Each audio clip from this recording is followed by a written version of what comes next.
Hi everyone, I'm Jana with Harvesting Home, and I'm so excited to be here with you today and to share an awesome video from my friend Laura Allen from MotherBoard Charcuterie. She's going to demonstrate how to make your own charcuterie board. I know you're going to learn so much from her, but I want you right now to like this video and subscribe to our channel.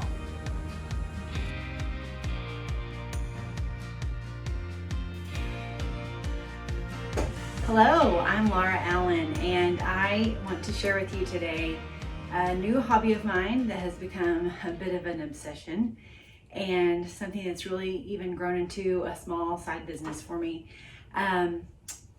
Just because I love it and I love playing with my food, I guess you could say. I love entertaining. I've always loved entertaining. So what I'm going to show you today is how to make a charcuterie board. I do lots of different kinds. I do mainly the meat and cheese charcuterie with the veggies and nuts and things like that. But I have kind of experimented with some ones that are sweet, some dessert boards, some breakfast boards, different things like that. So today I just want to show you kind of the basics of how to do it, and I think it's something you and your family will really enjoy in your own homes. And of course, I'm always available to make some for you if you'd like. So I do a lot of different sizes. I do anything from a small little round plate for just, you know, a small group, or maybe to send to a friend as a day brightener. Anything maybe like this. This would even be a cute one. You can use anything you have. Kind of the trend right now is these cool chunky wooden boards, and usually they're fairly expensive. So for the ones I do for people, I usually try to do something that's reusable, but maybe not super expensive like that. But you do have those options. So here's like a neat galvanized one that I'll be doing for a friend for a party later today.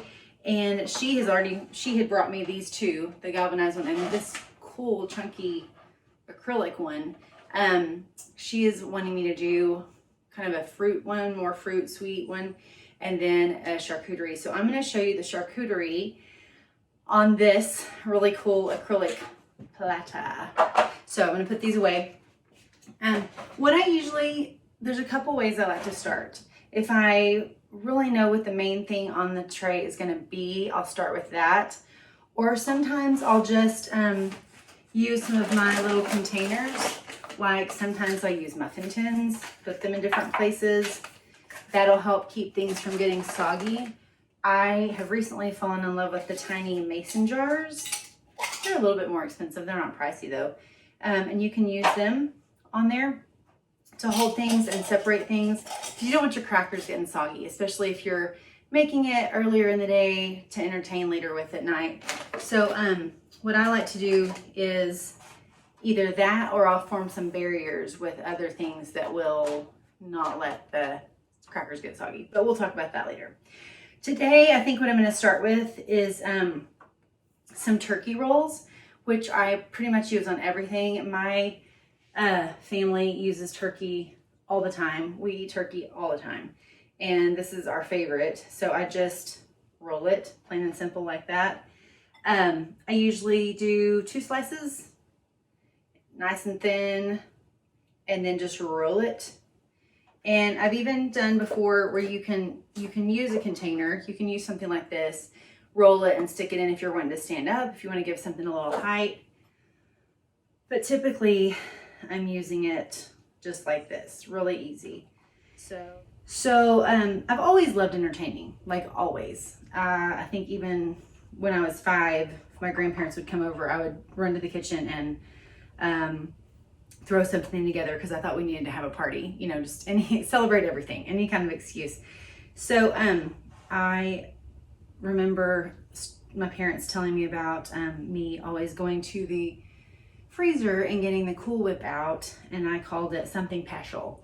And so I would go get that for my grandparents and try to serve that up in a pretty bowl or something when they came over. No cooking involved, and really not in this either. I mean, I don't fancy myself a cook per se, but I like to kind of on the order of semi-homemade. We are very busy people, we're a busy family, so everything's kind of grab and go, and that's why this style suits us really well. But I've always loved entertaining. My parents a lot of you watching this probably know them, are Mr. and Mrs. Hospitality. I mean, they love to entertain. They love to throw a party. My dad loves to put on a feed, as he says, with his grill. My mom is the hostess with the mostest. Like, it's just maybe sort of in my blood, and I love to do that. But one thing I've kind of but as I've tried to slow my pace a bit this year, and definitely during quarantine, I have realized that that entertaining doesn't have to be people outside your home. You need to make the people inside your home feel special every day. And so that's something I've really been shifting my focus to. And it's fun for me. It's fun for my family. We forget what really matters. You know, we don't take the time for the people closest to us sometimes. And that's kind of what this, as silly as it may sound, that's kind of where this hobby has brought my focus. It's kind of refocused me into what's important.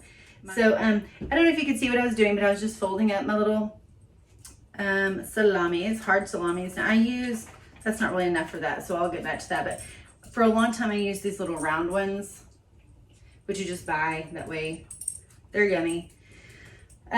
But lately I have been loving doing this little ruffled look. Okay, so you can do that. And as you see, I've got, I don't know, a dozen or more turkey rolls.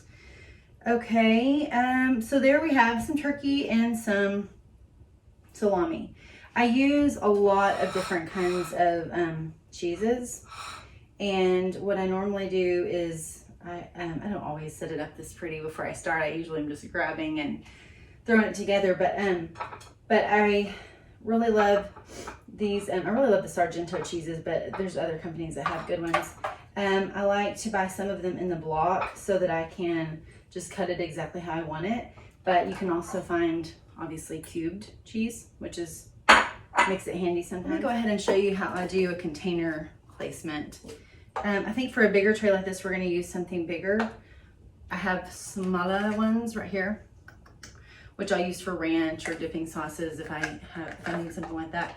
But today, I know the friend that wanted this one, she mentioned olives, so we're going to give her some olives. I love olives. Not everybody does. I do. I love all colors. I really love Kalamata. They are pretty. They're really pretty colors. And for the charcuterie trays, I just like to give a good mix. I don't buy the mixed olives. I just buy my favorite kinds of olives and mix them myself. And sometimes I'll do black in there too. But I like to kind of give it a layer too. So I'll put some of that, a little more of that. Anyway, so, and olives are a good one to put in a good thing to put in a container, because they might get your other things a little soggy if you're not careful.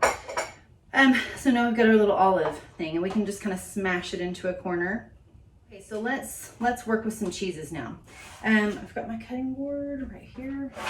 Just brought a little one right here. So what I'm gonna do first, this is Colby Jack, and I love to work with Colby Jack. So I'm just gonna give it a big cut. I usually take about 1.5 inches thick and cut it so you're cutting a bunch at once. And so now you've got some to work with. I'm gonna do the same with my Swiss. My family loves Swiss. My boys would choose Swiss on everything, which is kind of funny to me. I love it, but I don't know that I loved it when I was their age. But this has kind of been cool too, because it exposes them to some different kinds of foods, and we try some different things. Okay, so we've got some different cheeses cut. I'm not gonna leave them just like that, although you could. I mean, you see sometimes where people just kind of pile them up. That's okay too. I usually do more of a pattern, although I have done some free-form ones lately that I've really liked. So we've got our Swiss that I use just a little bit of American. It's not as fancy schmancy, but I really like it. So we'll cut some little, and it's smaller, so it's gonna give you some smaller squares. It's usually smaller anyway. Okay, now our Colby Jack, pepper jack, which I buy in the chunk, because it's harder to find those pre-cubed. So I just take it and I cut about like that, and then I cut that in half again, All right. So the first board I ever did, I mean, when I knew to call it a board, was this past Christmas Eve morning. Christmas Eve morning, is that right, Colin? That's right. We always have a gift exchange with my dad's side of the family, with his sister and all the cousins on that side. And my cousin Jared, his wife Lindsay, we all just bring a gift to exchange, and I got the one she brought, which was a book from a really cool or by a really cool chick that does boards. And anyway, she had a board in the gift sack and this cookbook called Beautiful Boards. This is a way to treat my family in a special way, to show kindness, to show hospitality, and it's just kind of gone from there. But in the beginning, I was kind of like, okay, why are people buying this book of how to put your food on a plate? But then after talking to friends too, people were like, well, I can't do that. I don't know how to do that. And I mean, it's pretty simple. You can, for a long time, I followed pictures, and now I just kind of go on a whim. But anyway, all that to say, Lindsay, thank you for the book. Another thing I sometimes do is, let's see. So if you have your Swiss or whatever you want to use, you can layer it with a type of meat, kind of like that. I like to do that sometimes too. I like to give it a lot of layers so it's not just one dimensional. Okay, so there is a couple of little dimensions there and some color. The color is important too. Like you want to kind of separate your colors. I'm sorry, kind of give, you don't want to have all your greens or all your reds in one place. Kind of work it throughout to make it interesting. Okay, so we've got our olives, we've got salami, we've got hard salami. I've got a little bit of a pattern going on with the pepperoni and cheeses and the salamis and cheeses. I think I'm gonna go ahead and kind of fill that back through the back of the turkey rolls. It just looks kind of pretty. So we'll just, I don't know, we'll see when we get there if we're gonna make them meet all the way or stop somewhere in the middle. Now I am gonna do a little bit more of a free form in a minute because I've got some pattern going here. So I think I want to loosen it up in the center a little bit with kind of a free form of the other goodies. I started a little side business called MotherBoard Charcuterie, which was just kind of a pun, kind of a joke. I am a mother of boys, and so that seemed to be a good name. But also, one of the classes I teach at the junior high taught this past year was tech apps. So MotherBoard, tech apps, Back to this house with the big island. This isn't original. This home was built in 1930, and the family before us, the Pillars, Pam, if you're watching, we love your home, and we love it being ours now, and we love the nice big island she put in, and how they just gutted and redid the kitchen and a lot of it, and so we really enjoy cooking and entertaining in this space. I'm kind of liking this idea right here. Let's see, what would happen if we put maybe some cheese behind it? Let's try that. I think that's gonna look good. But like I said, you don't want it to seem flat. So the depth is really something I like. You want to add to that. Okay, and then, man, I thought I cut a lot more of this pepper jack. So we could do some pepper jack. And you can't mess up. I mean, you can move something, but I mean, really, no matter where you put something, people are gonna love it. It's gonna taste good. Charcuterie is great for this summer because it's been so hot and you don't have to cook. Sometimes especially on Saturdays, I will make a board, and a lot of times I include little tiny sandwiches, like I'll quarter sandwiches, nothing fancy, just regular sandwiches, but quarter them and set it out. And we're all coming and going on Saturdays, doing yard work, doing sports, whatever we have. People can come through and get a sandwich, and it's not like we have to think, what are we having for lunch? When are we having for lunch? It's just ready. So you see how I kind of framed in that salami? I don't know. Kind of cover up the little cupcake thing. Cupcake tin. Muffin tin, whatever I'm trying to say. Muffin cup. I'll get it right here. Okay, so I kind of like that. But then here we have the little chunk cheeses that I cut up. I'm going to separate them just a little bit, but not totally. And kind of work them in here in the middle. Because I've still got some veggies to put on. And some nuts. You got to have almonds and olives together. Really good. And so I want to get those on there too. Okay, and you don't have to be too precise with this, but notice I'm not really going in a pattern. I am kind of separating the colors just a little bit. But other than that, I'm not worried too much about, oh, let's get some of this American in a little bit. I'm just not worrying too much. And you can set toothpicks out with this kind of stuff. Here's another, whoops. Here's a pepper jack that got away. Yeah, just kind of make it, just fill in the gaps here. Just a little bit. You can adjust as you go. Actually, I have something I want to do right there, so I'm going to leave a little bit of space. You'll see what that is in just a second. I hope you can see kind of how that's turning out. All right. Okay, so that's all the cheese I had cut up. We may add some more, but that's kind of where we are. So one thing I like to do is add almonds. They're a good barrier, like if you have crackers, but also I like to use them with these waffles. And so I'm just gonna again, not freeform or not being precise, just freeforming, and make sure you don't let them stay in there with the olives. But it can kind of even go up there on the meat. Okay, so there is that. I think that with this big of a tray, we're gonna need to do a bigger dipping sauce. So I'm gonna get my ranch, and it helps sometimes to place these containers so that then you can work around them. So obviously if you don't place them before you do everything, then you're not gonna have room for them.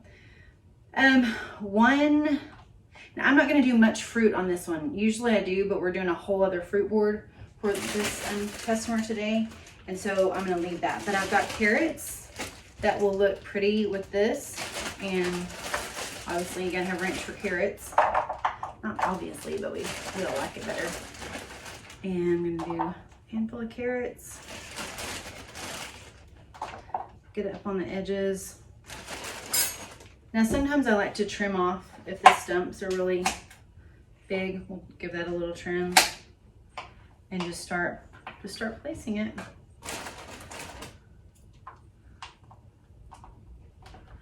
This is gonna be so, a couple more things of broccoli here. And I really think I'm gonna add a little more. Oh, you know what? We could sprinkle some of these cubes on here as filler. That's gonna look good. Yeah.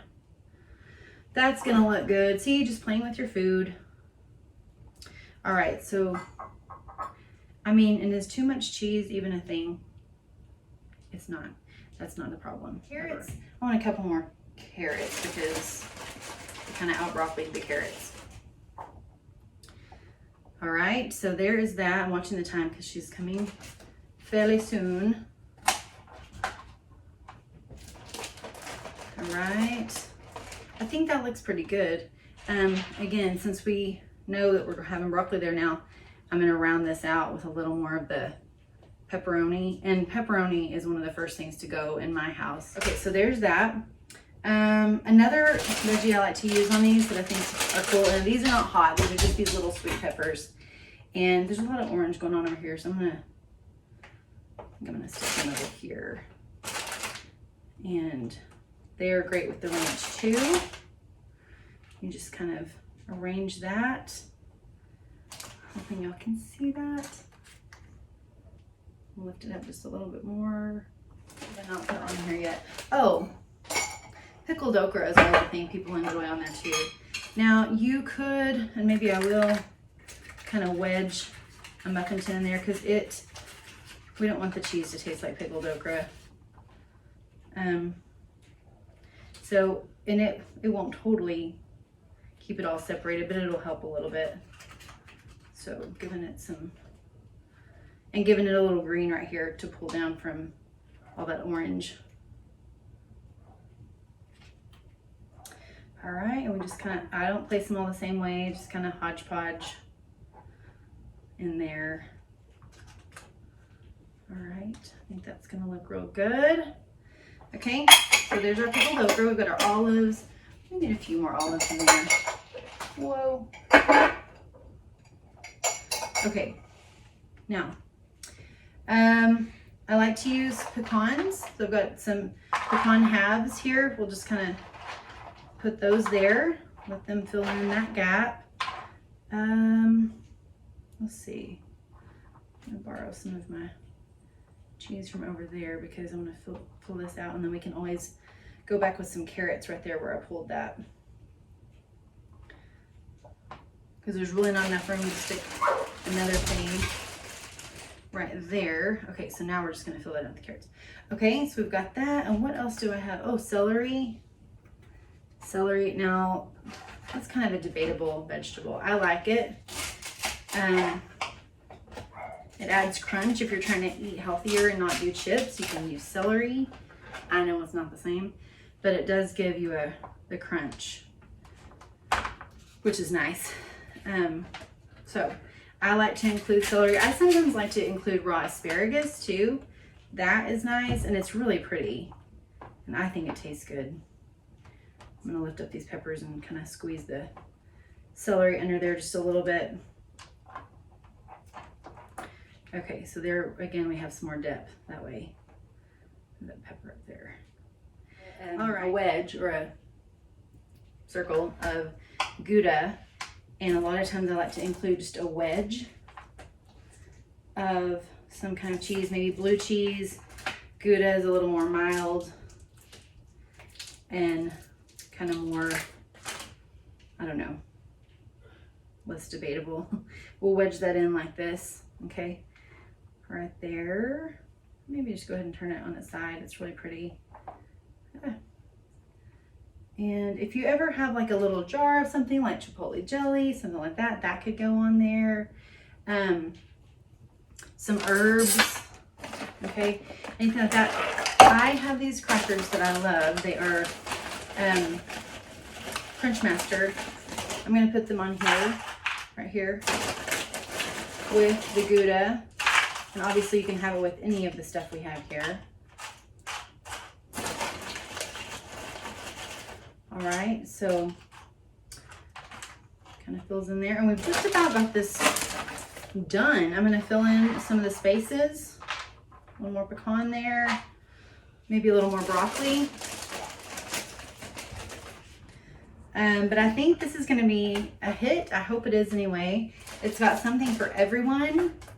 You know, not everybody loves nuts, but it's got cheese, it's got crackers, veggies, so